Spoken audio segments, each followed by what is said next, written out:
আইন শৃঙ্খলা আপনি যদি দেখেন, আমি জানি না আপনি আইন শৃঙ্খলা কি অতটুকু কাভার করেন। আপনি কি আইন শৃঙ্খলা বিট করেন? আপনি আইন শৃঙ্খলা বিট যদি কাভার করেন, আমরা কিন্তু কিছুদিন আগে 5.5 বছরের আমরা ক্রাইমের পুরো স্ট্যাটিস্টিক্সটা দিয়েছি। আপনি যদি ওইটা যদি দেখেন, ওইটার থেকে ওই স্ট্যাটিস্টিক্স কিন্তু কোনো প্রমাণ করে না যে আইন শৃঙ্খলা, আপনি যে শব্দটা বললেন, ভেঙে পড়েছে। হ্যাঁ, আপনি প্রতি মাসে আপনি মার্ডার রেট দেখেন বা অন্যান্য গ্রাইভিয়াস ক্রাইম যেগুলো দেখেন, সেগুলো কিন্তু করে না। যেটা হয়েছে যে এখন আমরা যেটা দেখতে পাচ্ছি যে একটা দুইটা খুব সেন্সেশনাল মার্ডার হলে অনেকে ভাবছেন যে এই বাংলাদেশের আইন শৃঙ্খলা পরিস্থিতি বুঝি একদম ভেঙে পড়ছে। আপনি যদি পুলিশ হেডকোয়ার্টারকে আমরা বলে দিয়েছি যে এখানে পুরোপুরি ট্রান্সপারেন্ট থাকতে, তারা প্রতি মাসের স্ট্যাটিস্টিক্স দিচ্ছে। আমি আপনাকে আবার অনুরোধ করব, আপনারা জুলাই মাসের স্ট্যাটিস্টিক্সটা তাদের কাছ থেকে নেন, আপনারা দেখেন, আপনারা নিজেরাই কম্পেয়ার করেন যে বাংলাদেশের আইন শৃঙ্খলা পরিস্থিতি কী। আমরা যখন ফরেন ডিপ্লোম্যাটদের সাথে কথা বলি, তারা বলেন যে তারা যে স্ট্যাটিস্টিক্স দেখেন, তারা মনে করেন বাংলাদেশ একটা লো ক্রাইম কান্ট্রি। তো সেই অনুযায়ী আপনি যেটা বলছেন সেটা হচ্ছে অনেকটা ওই টক শোতে যে যারা এই ধরনের কথা বলেন সেইটাকে আপনি আপনার প্রতিফলন হচ্ছে। আর একটা যেটা বললেন যে ভেঙে পড়ছে, কি জন্য পুরো প্রশাসন ভেঙে পড়ছে। প্রশাসন ভেঙে পড়লে আমাদের এত বেশি অ্যাচিভমেন্ট হতো? আজকে আমরা তো একটা স্ট্যাটিস্টিক্স দিয়েছি, আপনি দেখেন এখন আমাদের গত বছর যখন শেখ হাসিনা পালিয়ে যান, তখন আমাদের খাদ্যের মজুদ ছিল 18 লক্ষ মেট্রিক টন, এখন আমাদের 21 লক্ষ মেট্রিক টন। আমরা গত এক বছরে $4 বিলিয়ন আমরা পেমেন্ট, আউটস্ট্যান্ডিং পেমেন্ট ক্লিয়ার করেছি।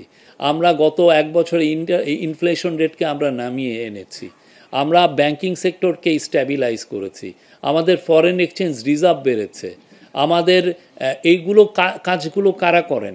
ব্যুরোক্রেসিরাই তো করেন, তাদেরই তো এটা এইগুলোর যে অ্যাচিভমেন্ট কি, তাহলে কি এই ব্যুরোক্রেসি ভেঙে পড়ার লক্ষণে কি এটা হয়? ইনারাই তো অ্যাচিভ করেছেন, এই ব্যুরোক্রেসি দিয়েই তো অ্যাচিভমেন্টটা হয়েছে, ঠিক না? বাংলাদেশ ব্যাংকও তো পার্ট অফ দ্য ব্যুরোক্রেসি। তো এইটা তো এটা লক্ষণ না। আপনি স্ট্যাটিস্টিক্স নিয়ে, এভিডেন্স নিয়ে আমি মনে করি যে আপনি দেখেন যে কোথায় ভেঙে পড়েছে। মাঠ প্রশাসনে আমরা নতুন এনেছি। আমরা গত বছর 6টা বন্যাকে আমরা মোকাবেলা করেছি, এবং 6টা বন্যা মোকাবেলা কারা করেছেন? মাঠ প্রশাসন করেছেন। আমরা প্রত্যেকটা যেই সমস্ত জায়গায় যেই ধরনের ক্রাইসিস হচ্ছে সেগুলোই আমরা করছি। আমাদেরকে অনেকে বলেছেন যে এই দুর্বল গভর্নমেন্টের পক্ষে ইউএসের সাথে নেগোসিয়েশন করা সম্ভব না, ট্যারিফ নেগোসিয়েশন করা সম্ভব না। আপনারা দেখেছেন আমাদের যে টিম, আমি তো বলবো যে আজকে সবাই তাদেরকে কংগ্রেচুলেশন জানিয়েছেন। তারা কি নেগোসিয়েশন করে 20% এটা এসছে। তো এটা দুর্বল ব্যুরোক্রেসির লক্ষণ? এটা ইলেকশন কমিশন অফিসে ইলেকশন আয়োজনের জন্য বলা হয়েছে ফেব্রুয়ারি মাসে রোজার আগে। তো আজকের থেকে উনি বলেছেন যে আজকের থেকে দ্বিতীয় অধ্যায় শুরু, এবং উনি বলেছেন যে এই দ্বিতীয় অধ্যায়ের প্রথম এবং প্রধান কাজ হলো নির্বাচন সুন্দরভাবে করা। এটাই প্রধান কাজ। এছাড়া আরও দুটো কাজ তো আমাদের আছে প্রাইমারি কাজগুলোর মধ্যে। একটা হচ্ছে যে রিফর্ম। এই রিফর্মের বিষয়ে আপনারা শীঘ্রই শুনবেন যে ডক্টর আলী রিয়াজ সম্ভবত একটা প্রেস কনফারেন্স করবেন। এখানে উনি আরও হাইলাইট করবেন যে জুলাই চার্টারে বিশেষ করে কনস্টিটিউশনাল রিফর্ম এর যে বিষয়গুলো যেগুলো আছে সেগুলো নিয়ে ওনাদের কি কি প্রোগ্রেস আছে সেটার উপর আপনাদেরকে আপডেট করবেন। আর হচ্ছে ট্রায়াল নিয়ে প্রায় আমাদের আইসিটির যিনি চিফ প্রসিকিউটর তাজুল ইসলাম ভাই আপনাদেরকে জানান। তো উনিও সামনে আপনাদেরকে এখন নিয়মিত আপডেট দিবেন। ট্রায়ালের ক্ষেত্রে আমরা বলতে পারি 4টা ট্রায়াল শুরু হয়েছে, 27টি ইনভেস্টিগেশন পর্যায়ে আছে, 16টা চার্জশিট হয়েছে, এবং এই পুরো বিষয়টা ক্যাবিনেট প্রতিনিয়তই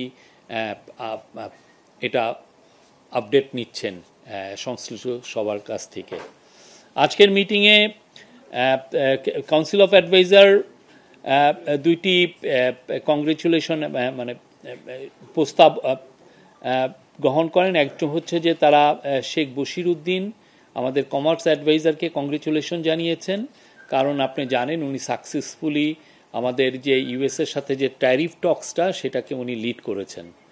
আপনি জানেন আমরা ইউএস আমাদের উপরে 20% ট্যারিফ ইম্পোজ করেছে, এবং যেটা সত্যিকার অর্থে আমাদের যারা কম্পিটিটর তাদের থেকে আমরা বলবো যে আমরা একটা এখন মোটামুটি একই বা ভালো অবস্থানে আছি। মে জুলাই যে ডিসিশন হয়েছে ক্যাবিনেটের, সেটার উপর আজকে একটা আপডেট দেওয়া হয়েছে।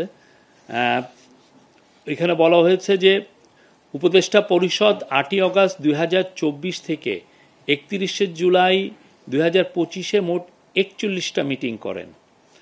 সিদ্ধান্ত গ্রহণ এবং বাস্তবায়ন 8ই অগাস্ট 2024 থেকে 31শে জুলাই 2025 পর্যন্ত 315টি সিদ্ধান্ত নেন, এটা কাউন্সিল অফ অ্যাডভাইজার বা ক্যাবিনেট। তার মধ্যে বাস্তবায়িত হয়েছে 247টি, এবং এর মধ্যে শতকরা হার হচ্ছে 78.41। এটা ক্যাবিনেট সেক্রেটারির মিটিংয়ে বলেছেন, এটা হচ্ছে যে কোনো গভর্নমেন্টের স্বাধীনতার পরে যে কোনো গভর্নমেন্টের জন্য এটা একটা রেকর্ড, এই বাস্তবায়নের রেকর্ড। আর বাস্তবায়নের দিন আছে 68টি, যেটা শতকরা হার হচ্ছে 21.59। অধ্যাদেশ প্রণয়ন হয়েছে 56টি, প্রক্রিয়াধীন অধ্যাদেশ আছে 10টি, মানে উপদেষ্টা পরিষদ বৈঠকে চূড়ান্তভাবে অনুমোদনের পর মন্ত্রণালয় বিভাগে প্রক্রিয়াধীন আছে হলো 10টি। নীতি, নীতিমালা, কর্মকৌশল, কর্মপরিকল্পনা অনুমোদন হয়েছে 6টি। দ্বিপাক্ষিক ও আন্তর্জাতিক চুক্তি, প্রোটোকল অনুমোদন, অনুসমর্থন, এর মধ্যে 10টি স্বাক্ষরিত অনুসমর্থন হয়েছে এবং 13টি বাস্তবায়ন রয়েছে। এটার সংখ্যা হলো মোট 23টি। উপদেষ্টা পরিষদের জন্য সারসংক্ষেপ উপস্থাপন হয়েছে 194টি।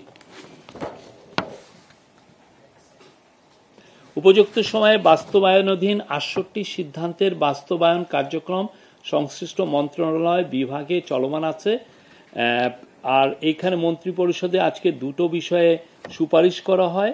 একটা হচ্ছে যে রুলস অফ বিজনেসের 1996-এর রুল 27 অনুযায়ী, ক হচ্ছে হলো রুলস অফ বিজনেসের 1996-এর রুল 27 অনুযায়ী দেশে কোনো বিদেশি রাষ্ট্র বা সংস্থার কোনো বিশেষ মিশন আগমন করলে তাদের সঙ্গে আলাপ আলোচনা বিষয়ক প্রতিবেদন এক পক্ষকাল অতিবাহিত হওয়ার পূর্বে উদ্যোক্তা মন্ত্রণালয় বিভাগ কর্তৃক উপদেষ্টা পরিষদ বৈঠকে উপস্থাপন করা আবশ্যক। সচিবগণকে এই বিষয়ে প্রয়োজনীয় ব্যবস্থা গ্রহণ করতে বলা হয়েছে। ব্রিটিশ আমলে থেকে ইংরেজি ভাষায় প্রণীত আইনসমূহ পর্যালোচনাপূর্বক যুগোপযোগী করে বাংলায় প্রণয়ন করার বিষয়ে আজকে এটা উপস্থাপন করা হয়েছে, এটা বলা হয়েছে। সংস্কার কমিশন, আপনি জানেন আমাদের এই প্রধান উপদেষ্টা 11টি মোট সংস্কার কমিশন করেছিলেন।